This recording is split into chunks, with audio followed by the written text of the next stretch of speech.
love you. I think it has a lot to do with the fact that humans are designed to live in community. Yes. Okay. Yes. To your point, To your point. humans are designed to live in community. And when you are vibrating at a different frequency to everybody else, it becomes difficult for the community to deal with. Right? Yes. And that's where the problem arises, because we were designed, humans are not intended to be loners. We're not tigers. Okay? We were designed to live in community. We're designed to have multiple people around us. Yes. Right? And when we are alone, we get sick. Yes. Mentally and physically. No, but one of the things Generally speaking. one of the things about, self-awareness, I love what you say about intention and it being a choice. And I feel like you hit it on the nail. Yeah. Because there has to be, in my point, I'm asking, and I love the word intention and choice. When you have the intention and you have the ability to choose your journey, right, to the community point, you always will have a sense of community around you. Be it just your children or people that have known you all their lives to be a certain person. So, is there a gift to find that balance through this journey? Will the balance, will you finding that balance which is like, okay, I know these are my choices, I know these are my intentions, I know where I'm headed, I'm aware of the fact that I need to make these changes, but I have to find a way to sort of like be in tune with these people around. Could you give me an example? Maybe that would actually help. That's a good point. I get up one day and I say, for example, I get up and I become self-aware. And I say, I want to live a life of a traveler. Okay. That's extreme. It's not extreme. It's not extreme. That's not extreme. Okay. It's not extreme. But you have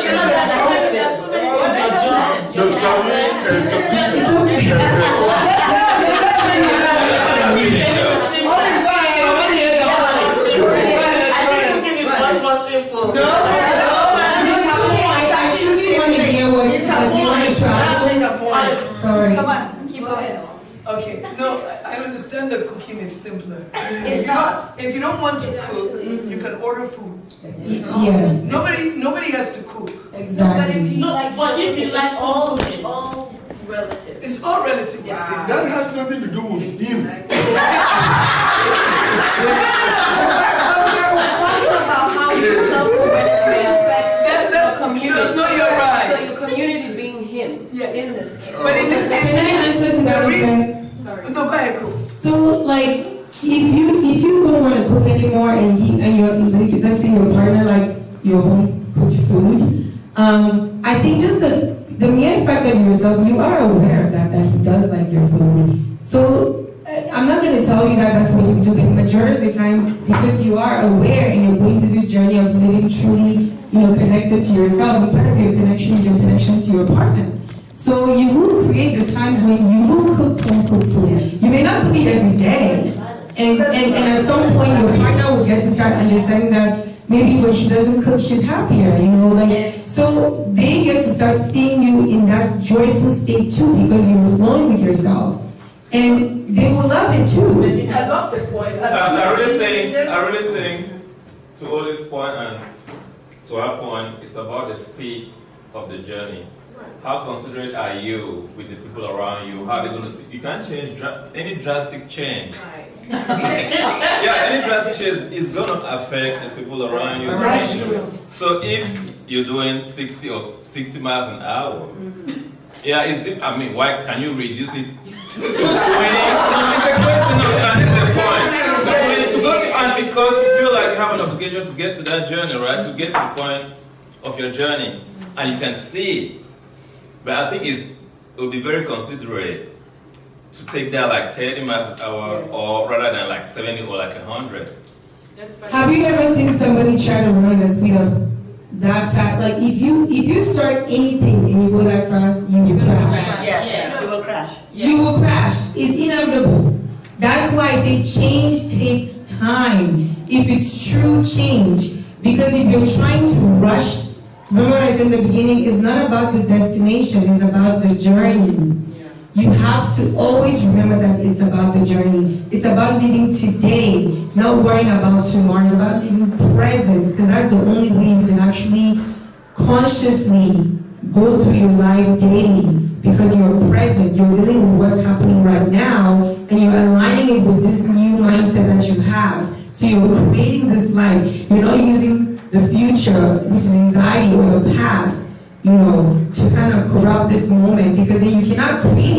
Conscious mind, sorry. So, and this is just kind of in addition to what Jerry said, that's what I was kind of going to say. I think when it comes to the whole community thing, it's just when you've reached that space of self-awareness and now you want to live and self-connect or whatever, you have to give your community a little bit of grace, because it took you time to get to this space. So you kind of give them a little bit of grace and give them time to catch up to this now changing person, because they've been living with a different person. You may have been self-aware, but you were not living in your self-connection. So it's just a matter of giving your community a little bit of grace and give them space to catch up a little bit there, because just like you said, it's a journey. Like it takes time. Some people 37, some people 40. So just because you've now reached this space doesn't mean that automatically understand and connect with that. So it's just having grace and sort of, so it's not saying slow down your pace. It's just saying when they don't Be mindful. You need to be mindful, and that's why it's a process, right? Like you can't go from 0 to 60 in a month. That's not gonna work. You're gonna crash. You're gonna start right back. It's gonna be worse than when you even started. But as you go through it slowly, being mindful and understanding your intentions, and try to let those intentions guide you. And if your intentions are good, you will feel if your partner or your kids or your community is maybe hurting from a time when they feel that they need you, and you feel it, because you're not living based on the need to want to contribute how they want you to. You're contributing authentically, and if your intentions are good, you will feel those times when you need to be more mindful and to shift and give them a little bit of balance. And that's why I say, because it's a journey, it doesn't happen overnight. The process, they go through that. You also go through that process of having to even accept that, hey, I'm changing. So when you get to the point where you're at an optimal point, a lot of times by that time, because it's a gradual process, they meet you there too, and then they start to, at least you guys are like, you meet halfway. But again, to Olive's point, in the course of that journey, it can still bring a big fight, a conflict. And some people don't make it. And the fight is okay, but some people don't even make it. That's true. Yes. Okay, like we have a celebrity example, like look like Kim and Kanye West. Okay, the point is, this guy, when they started dating, he took her everywhere, like dressing, all kind of things. Then all of a sudden, he wants to become a pastor. They started going to church. He wants to go to Wyoming, right? That's not that this was right. Then Kim said this. I read it somewhere that all of a sudden you want to change on your own timeline. You don't want to give me time to get you there. Correct. So, I mean, I don't know. Okay. And the change happened in 10 miles an hour. So that was a 70 mile an hour. But if the change happens at 10 miles an hour, Exactly. then your partner has time for them to come to their own self-realization and move with you in that change, so that when you've gotten there, they're right beside you. And you don't have to have the big fight. Yes. And the reality is that sometimes that partner is not going to meet you there, no matter how slow that journey is.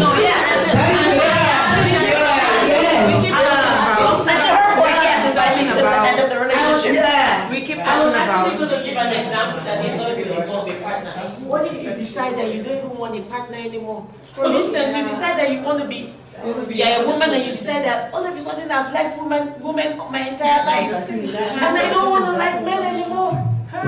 You know, so then if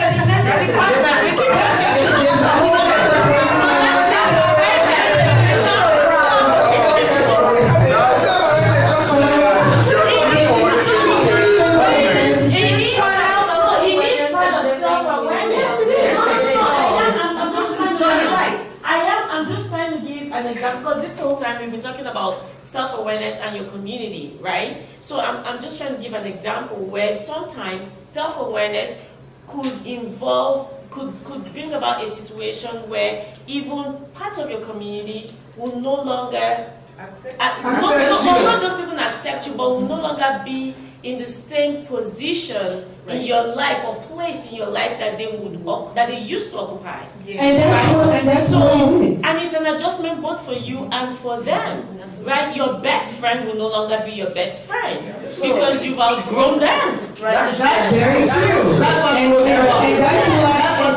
that is why, as much as we're community beings, your life is yours and nobody else. That's why, as much as we live in a community, we get to live our individual lives within that community. So you have to choose if you want to be miserable, to live based on what, because you don't want to leave your partner.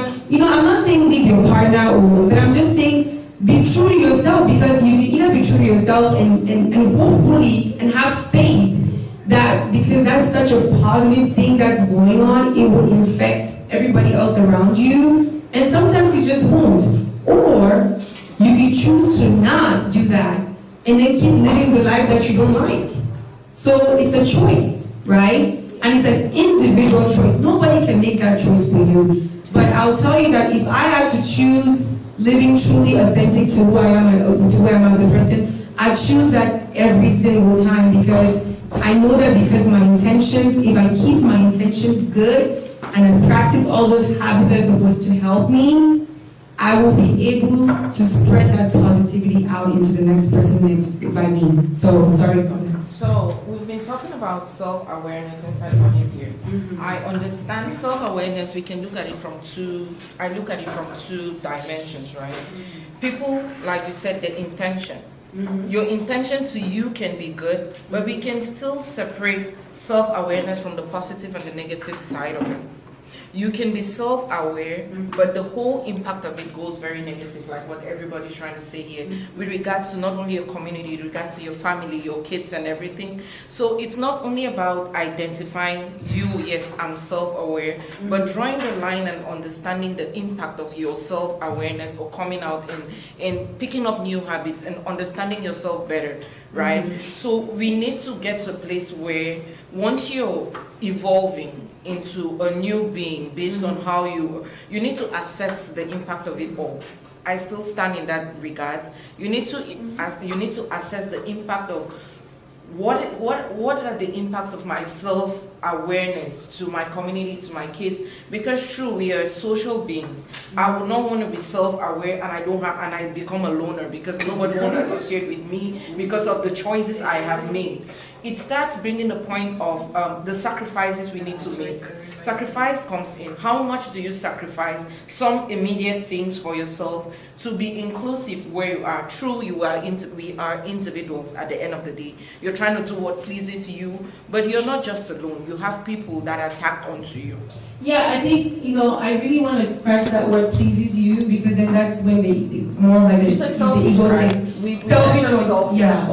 People putting selfish into it, then we're looking at what pleases me. It's me first before any other person.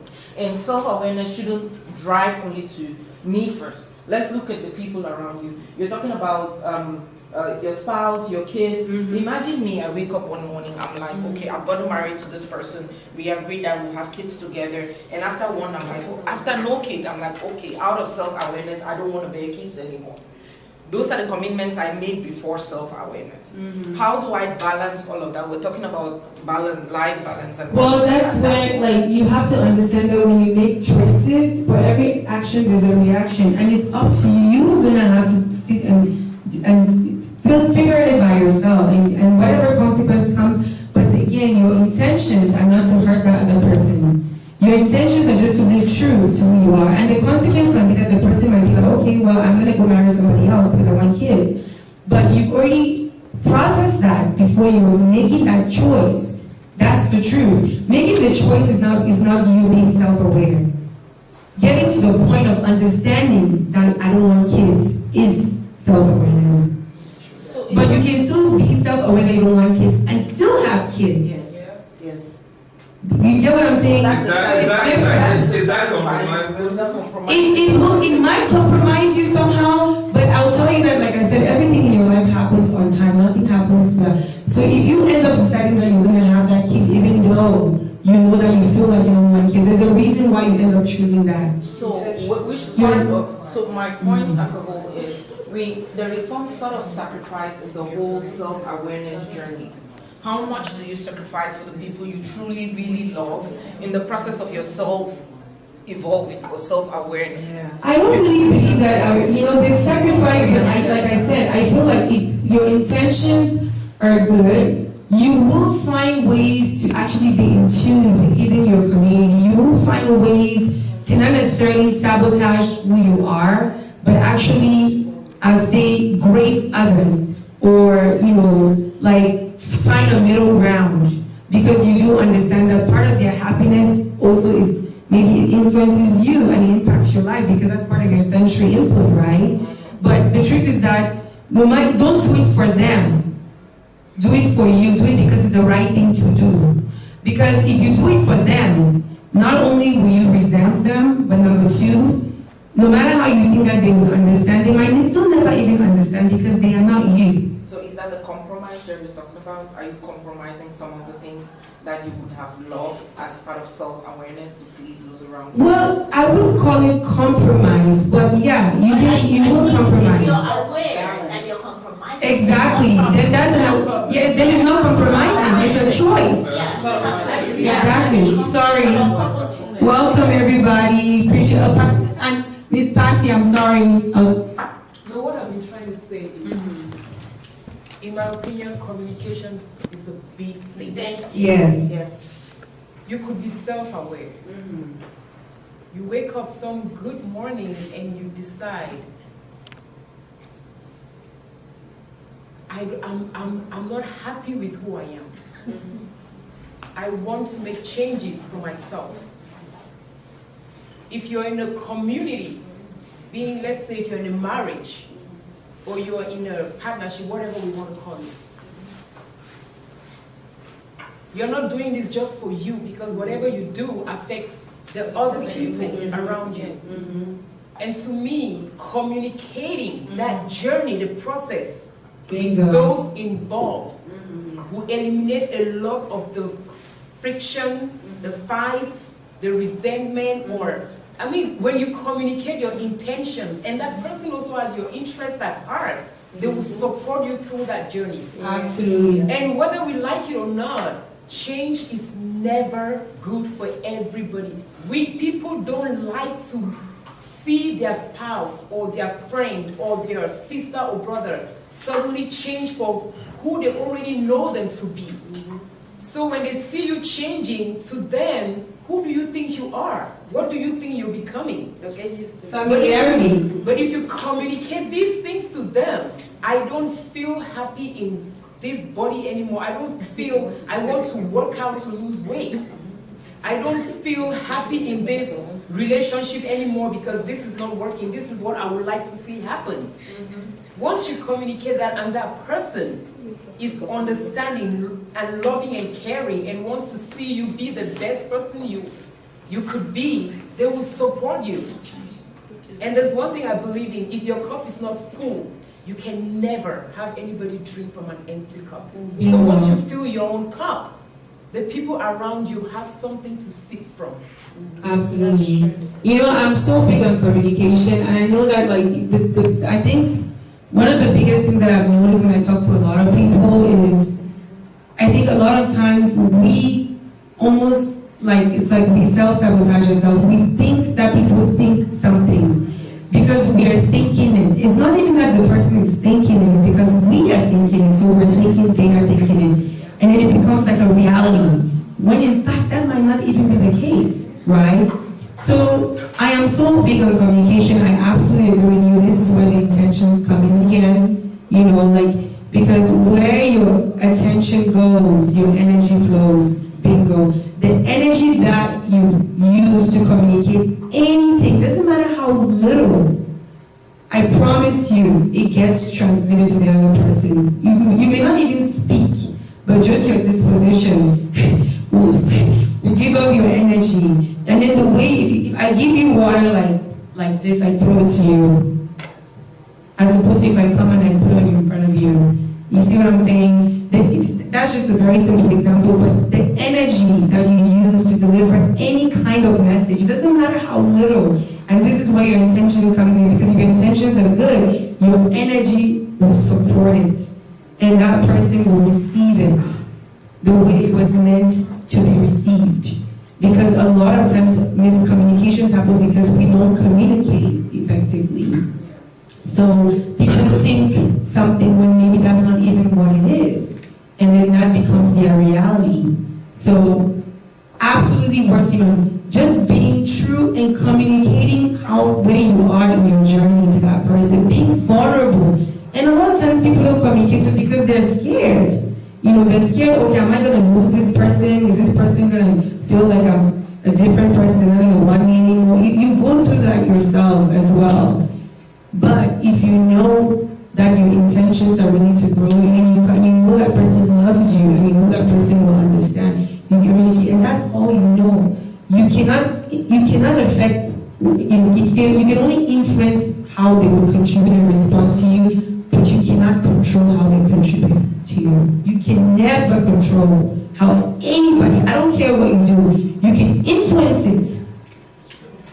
But then they take it, and that will influence them to contribute in reciprocally to what you just contributed. But you can never control what they do contribute. If you live your life remembering that, you will stop being attached to people, and attached to ideas and things, because you will be disappointed many a time. So I'm really sorry. This is really fun. We're going. This is supposed to be our break time, but we'll be going. So I just wanted to ask if we could just take is a 5-minute break okay for anybody that wants to use the bathroom or yeah. Stretch out. Say hi to the latecomers. This is a very lonely journey, because it's a journey that only one person understands and knows what's going on, and that's you. And nobody else around you will understand. And yes, you will face those challenges, but because of your intentions and knowing where you're headed, you will handle those challenges appropriately to not sabotage yourself. So just remember that. I hope that can clarify the whole questions about like sacrificing and not. You will make those sacrifices, but I cannot tell you how. But you need to remember that it is not about everybody else, it is about you. That is what you need to focus on when it comes to your journey, your self-awareness journey. So, I mean, I know we've already talked about it, but we're just going to brush through some of these slides, like the benefits of connection, promote authentic contribution in living, obviously, because you actually present yourself as yourself, and that's something that is expected of you to be. It builds your confidence in yourself, because you know who you are and you know what choices you make. So it's one of the best self-confidence boosters ever out there. It guides how you live and grow, because you make those choices daily, you live more present, and you live in the past, so you're not anxious about the future. It decreases your levels of stress and anxiety. That's the best part, I can tell you that personally, because you don't worry so much, because you know that no matter what comes your way, you flow with it, and you use where you are to flow with it, and you'll be okay. And it improves your trust in yourself, because you can trust that you have the capacity to be accountable to yourself, to hold yourself, to honor your boundaries, and to create the life that you want. And it ensures true belonging, because now you are the one that determines your belonging, because a lot of times we feel like we need to belong somewhere, and that's when we're being self-connected, because we're trying to belong somewhere instead of actually belonging because we need to belong. We need to feel that we belong. So it helps you to get there as well. So on the next slide it says, in order to know what you want, you have to understand what you don't. To know where you're headed takes remembering where you've been. Living through change is hard, and you might not go through it pleasantly, but you will go through it intentionally. Again, that's the word, intentionally. You need to remember that. It needs to be intentional, otherwise you're going to come back to stage one. Some two major practices that you can do to help you self-connect are self-reflection and self-discovery, because it can help you identify things about you that can reward the process of your growth, and it can help to propel you to live more self-connected and present. So we're going to do a little self-reflection activity. That's our first activity for the evening. So please open your notebooks. We're about to start writing down some stuff. And this little exercise is called the 5 steps to grow and connect, for growth and connection. Okay? So the purpose of this is to find and implement the most efficient and personalized pathway, because we are all different and we all have different problems. And you can even have one problem, but you can have 10 pathways to solve that one problem. The trick is using one pathway at a time. You can decide based on your pace. Maybe you can do it weekly, you can do it monthly, you can do it every 3 months. It's up to you. How it works, it can work in any area of your life. It doesn't really matter. It can be your professional life, your personal life. It can be, something with your kids, your friends, family. It's to build your self-esteem, something, a new habit you want to build. You could use this pathway to grow in any area of your life. So that's why it's such a universal pathway. It's a good pathway to use.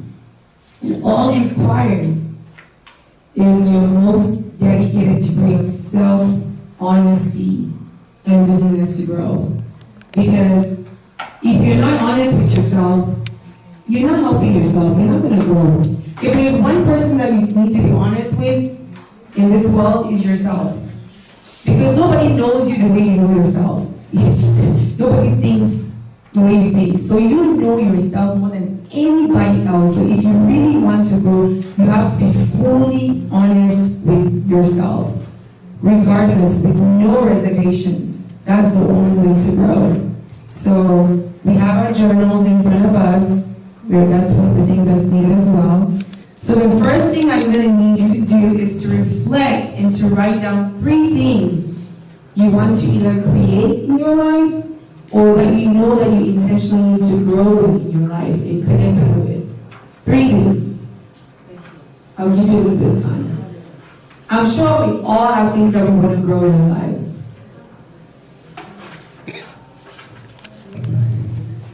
Three things.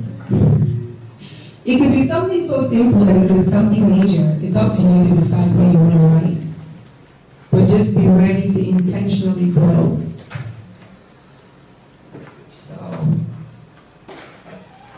I hear somebody laughing over there. You have something to say?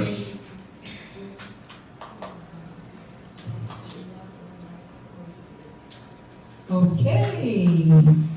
And as you write those 3 things, I'm just going to review the factors that actually prevent us from living fully self-aware and self-connected. One of those may be one of the reasons why you're sitting here now trying to figure out writing. I see you, Marilyn. Or not trying to figure out what you're going to write. The first one is the ego. Ego. Our best worst friend is the ego. That's what I call it, your best worst friend, because the ego loves to compare. The ego loves to compare. The ego lives because it compares. If the ego doesn't have something to compare with, it will not exist. And guess what? That never happens, because it always finds a way to keep up on you no matter what.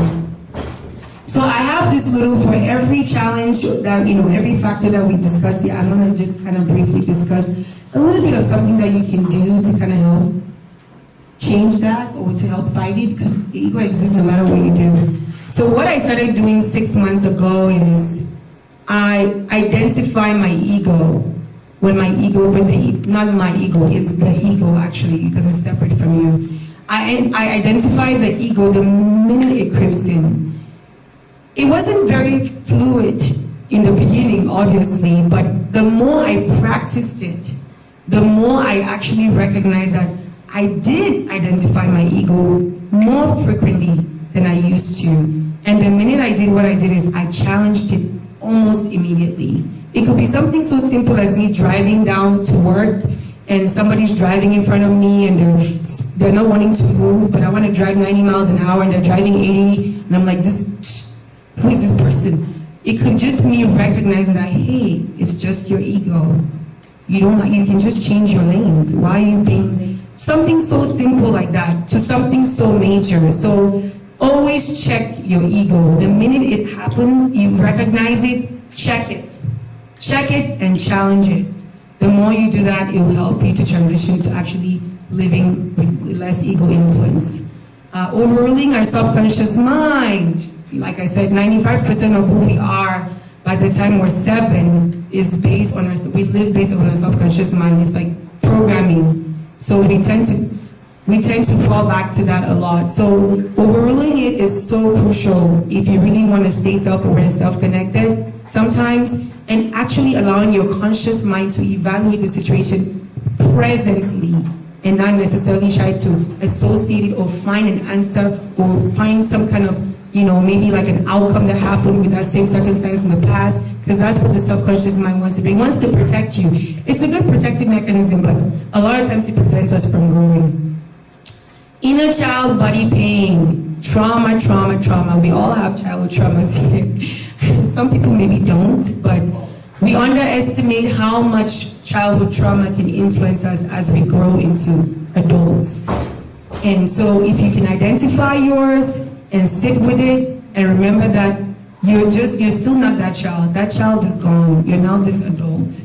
So you can soothe with that child, empathize with that child, and try to move on. It's very crucial.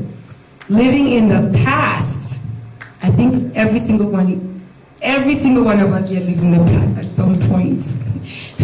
Mostly because of fear, actually, because we're afraid, So if we know that a circumstance happened a certain way, we're afraid to take that chance again to see if it happens again. So, but you never truly know if you don't take that chance. So the past is in the past. You can never change it, no matter what you do.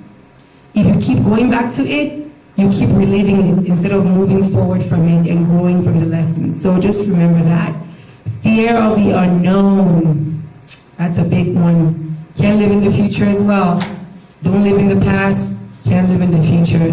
It will just give you anxiety because you cannot control it. So the best thing to do is to live in the present. Focus on the present and now. I'm learning that every day too.